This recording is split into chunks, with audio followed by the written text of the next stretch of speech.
God bless you, and welcome to another program of God at Work with Beyond Compare Ministries. I'm Pastor Rauna May, and Jerry Paladino is here with me with some beautiful songs. And I'm taking you to the country of Norway today. It was a very cold trip up there, but it was a wonderful trip. And, God healed a young child, but it didn't happen in the church, it didn't happen in the meetings. It was a crazy trip.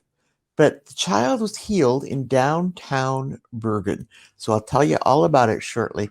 In the meantime, Jerry's going to do the song, one of my favorites now, called I Will Trust in Jesus. And after that, I'll tell you the story. God bless you.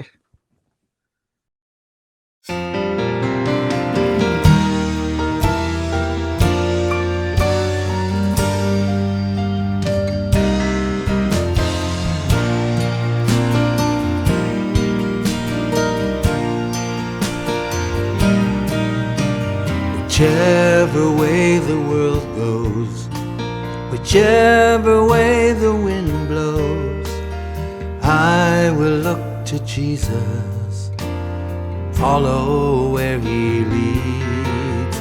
Though storms may rage around me, and wars compass surround me, I will look to Jesus and follow where He leads. He sees beyond the present to a future resplendent, a day with no more sorrows, when all tears are wiped away. Though torments have assailed me, His love has never failed me. So I will follow Jesus till my dying day. Whichever way the world goes, whichever way the wind blows, I will look to Jesus and follow where He leads. Though storms may rage around me, and wars compass surround me, I will look to Jesus and follow where He leads. Now I can trust no other, no sister and no brother, my father or my mother, unless they follow Him, much less some politician, a preacher or physician, no actor or musician, unless they follow Him. Whichever way the world goes, whichever way the wind blows, I will look to Jesus and follow where He leads. Though storms may rage around me, and wars compass surround me, I will look to Jesus and follow where He leads. Yes, I will look to Jesus and follow where He leads.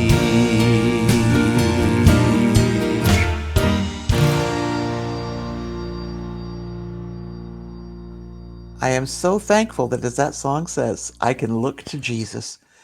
And there's times when I don't know how I'm going to get through the day, let alone a week or a month or a year, without Jesus to look to. He holds the key in every situation.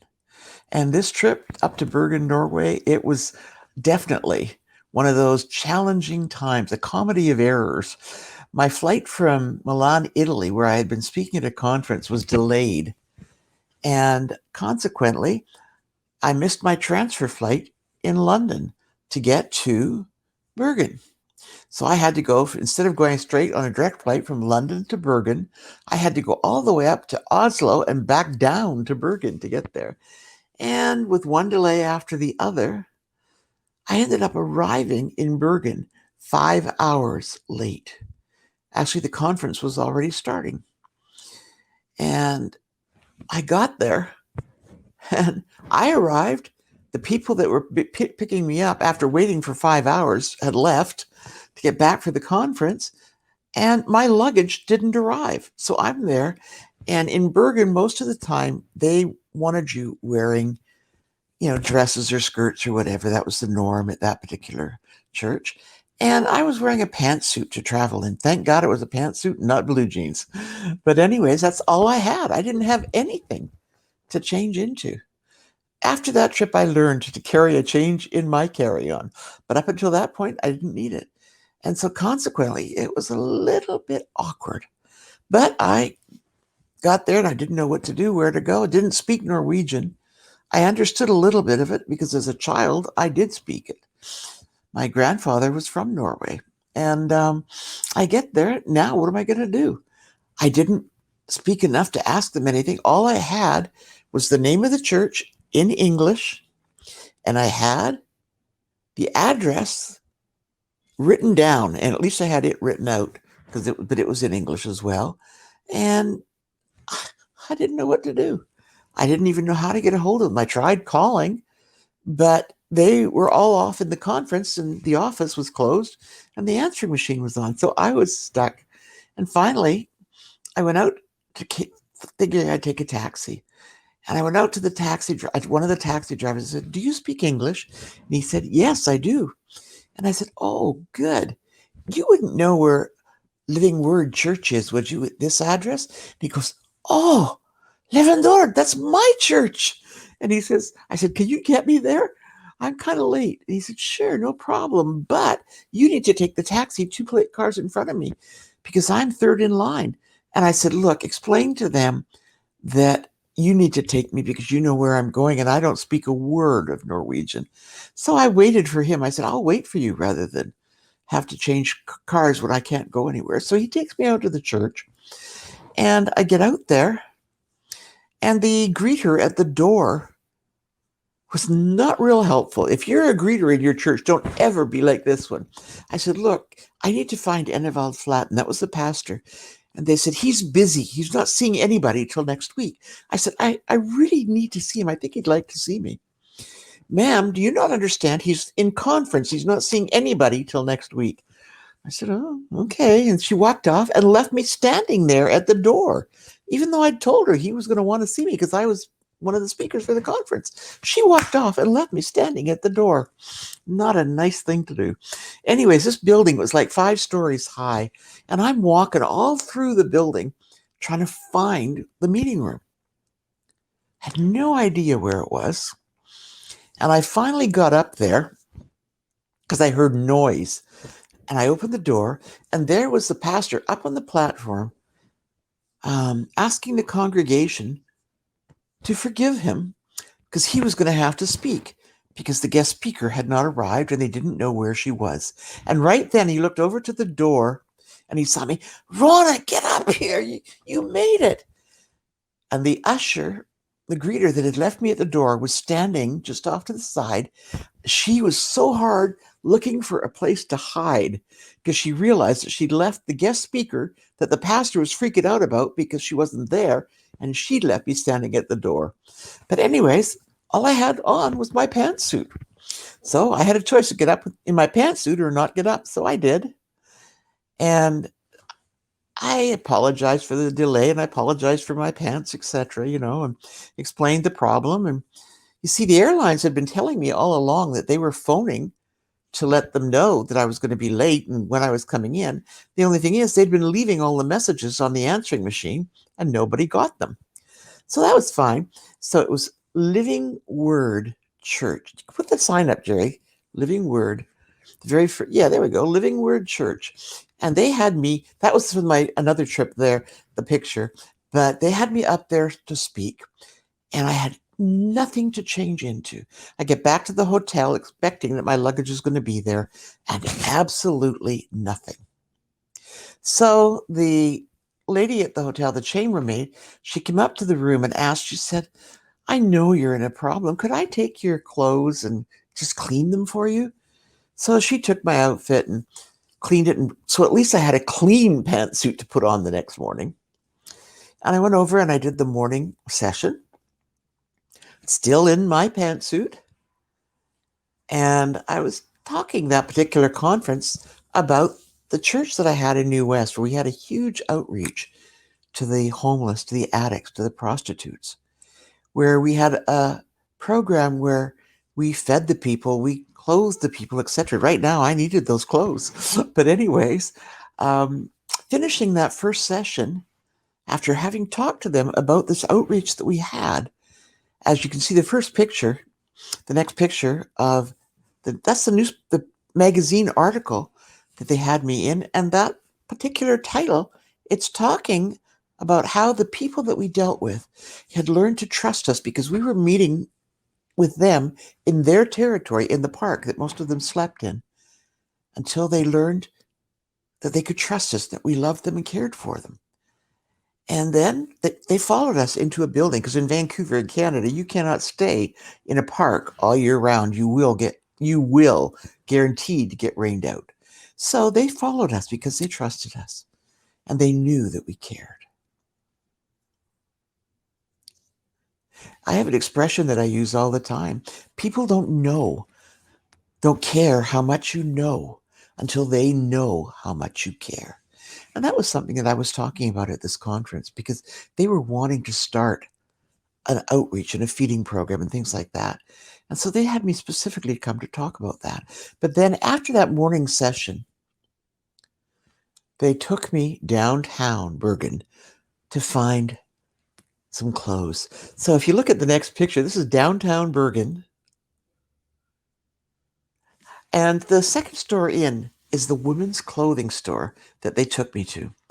The problem was the lady that took me was a little skinny, and I mean skinny little lady. She probably wore a size 2 or 4 North American size, so very tiny, very, very petite. And I was not very, very petite by any means. And so consequently, there was nothing in that store that I could find. And she never needed a plus size store, a large size store. So she had no idea where to find one. And she was phoning around.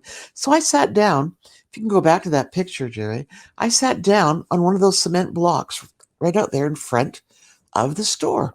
And there was a young boy, probably would have been about 6 or 7, I guess, sitting on the bench right in front of me. And I looked over and I could see there was tears welling up in his eyes. He was really upset about something. So I went over to the bench and I sat down and I said, "Are you okay?" And he said, "No." He said, "I have a problem. I have an umbilical hernia.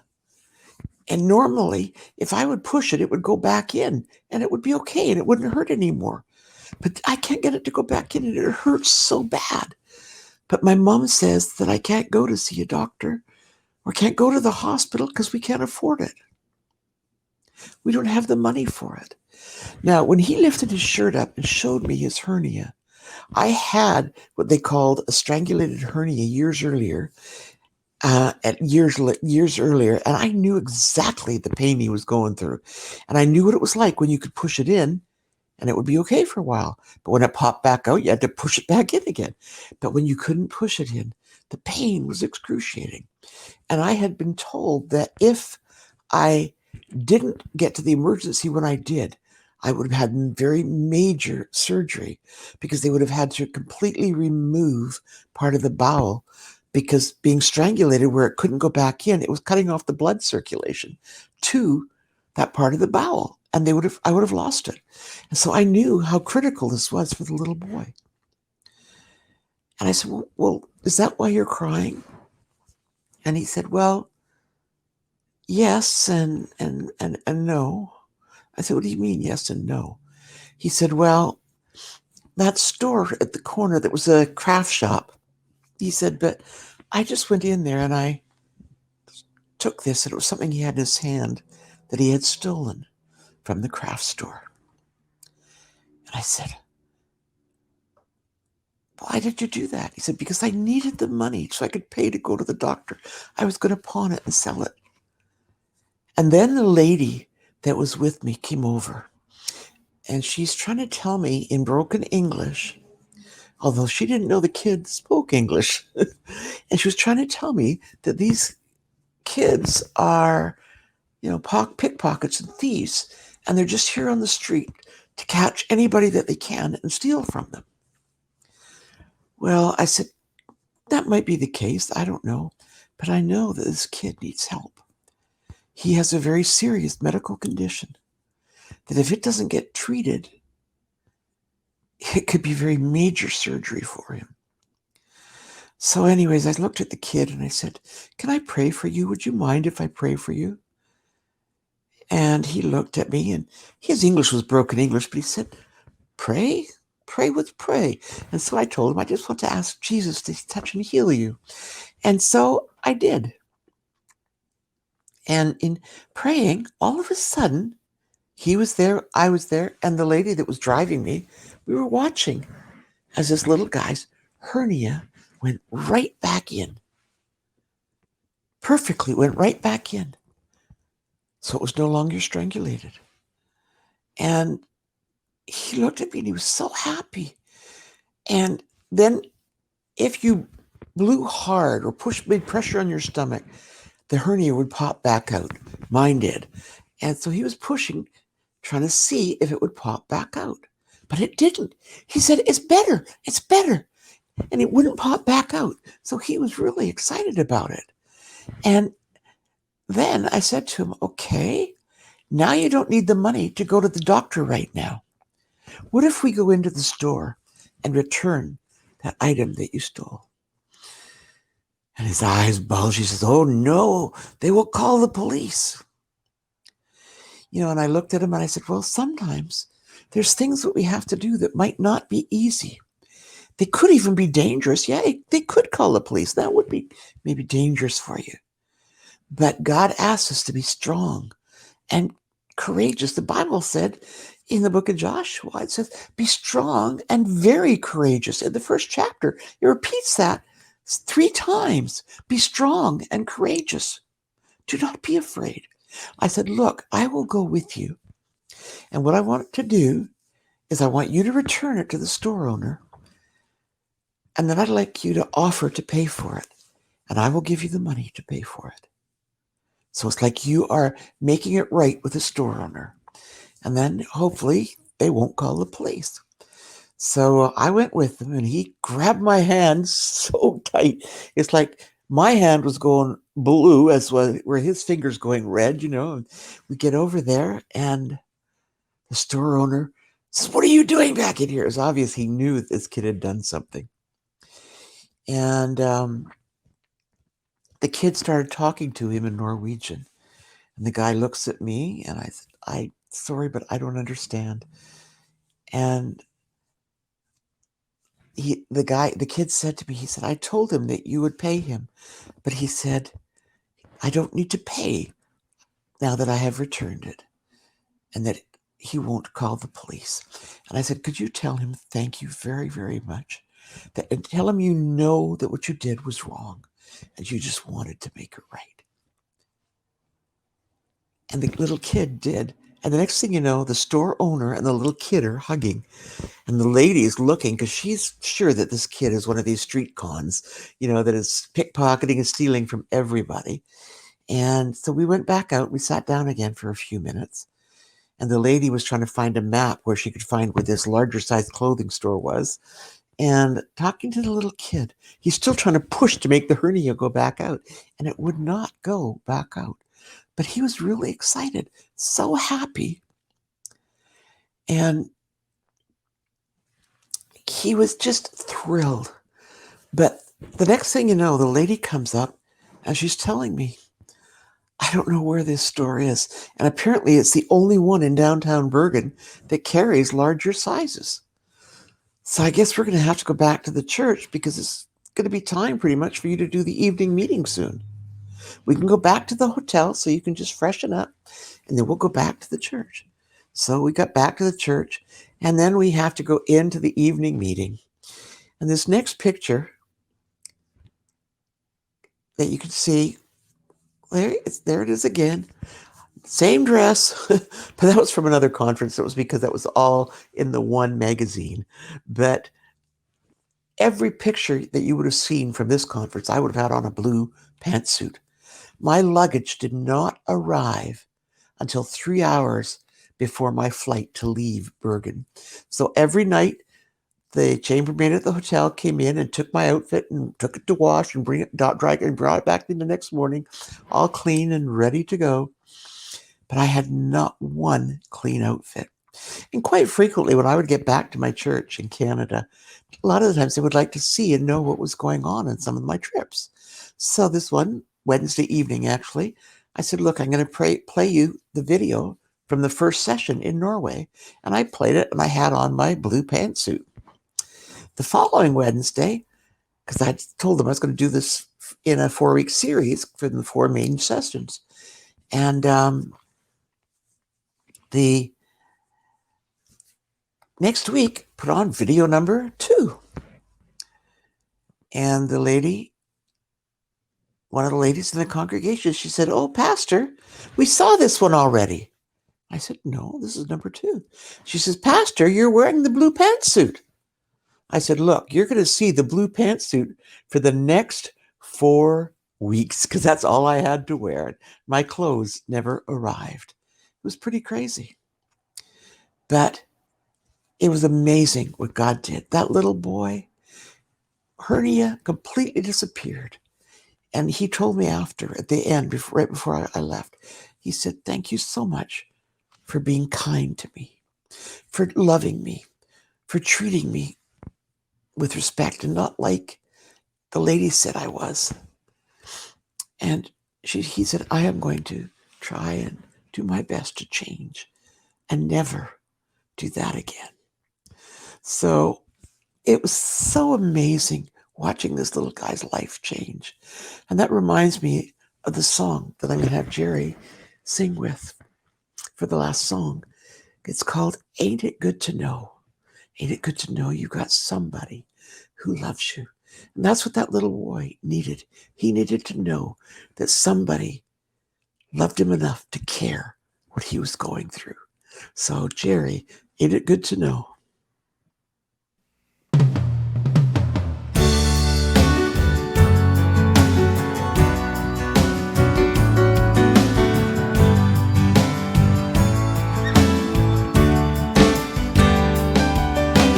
Ain't it good to know you've got somebody who loves you?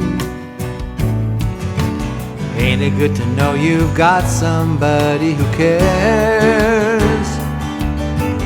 Ain't it good to know you've got somebody who needs you when no one else even knows you're there? It's like a cool wind that blows, refreshing your soul. It's like a spring rain that falls, bringing light to all. And you look around, and that love abounds. Ain't it good to know you've got somebody who loves you? Ain't it good to know you've got somebody who cares? Ain't it good to know you've got somebody who needs you when no one else even knows you're there? Through the dark clouds of sorrow, you see the bright day of tomorrow. As the clouds begin to clear, someone who loves you is near to wipe your tears away, and you hear them say, qué lindo es saber que alguien te ama. Qué lindo es saber que alguien se preocupa por ti. Qué lindo es saber que alguien te necesita. necesita. Cuando nadie más sabe que estás ahí. Lo lindo es saber, ain't it good to know you got somebody who loves you? Ain't it good to know? Ain't it good to know you've got somebody who cares for you? Ain't it good to know you got somebody who needs you when no one else even knows you're there? Yes, when no one else even knows you're there.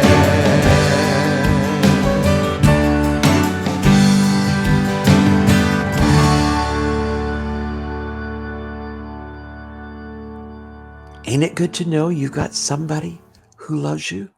I know that little boy needed to know that right then, but we all need to know that. Whether we're a little kid or whether we're an adult, it doesn't matter. We all need to know, and it's so good to know that we've got somebody who loves us. Ain't it good to know you've got to somebody who loves you? Ain't it good to know you've got somebody who cares? That little boy, I never saw him again. I never did meet his mother.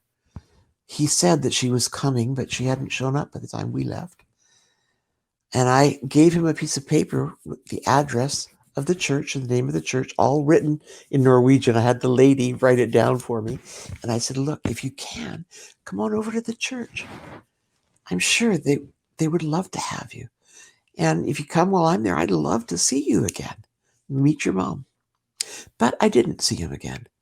That was the last I saw of him. Whether he showed up or not, I don't know. But it was so wonderful watching what God did. Let's pray. Heavenly Father, I thank you so much for all that you did in that little boy's life. Father, he couldn't believe what he was seeing when that hernia completely disappeared, went right back into perfectly normal. And you could feel on the stomach wall, it was no longer that gap in the muscles like had been there earlier. God had done a miraculous work that changed that little boy's life. So, Lord, I thank you that you are that God that cares. You cared so much for that little boy that I lost my luggage and I had to go down to that woman's clothing store right where he was at that very moment of need. Lord, you meet us at our greatest points of need, and you met him at that greatest point of need in his life. Father, I thank you for all that you did and praise you for your love and your care for that little one. In Jesus' precious name, amen.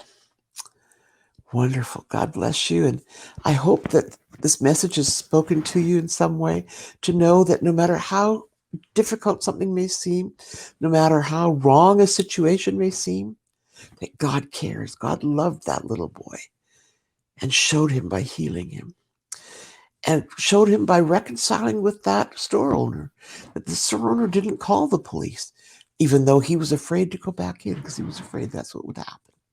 So if you feel like you've been touched and you would like to sow into this ministry, because maybe you realize that these messages are helping and touching people, Jerry will put the information up on the screen for you. And until next week, God bless you. Love you. Bye-bye.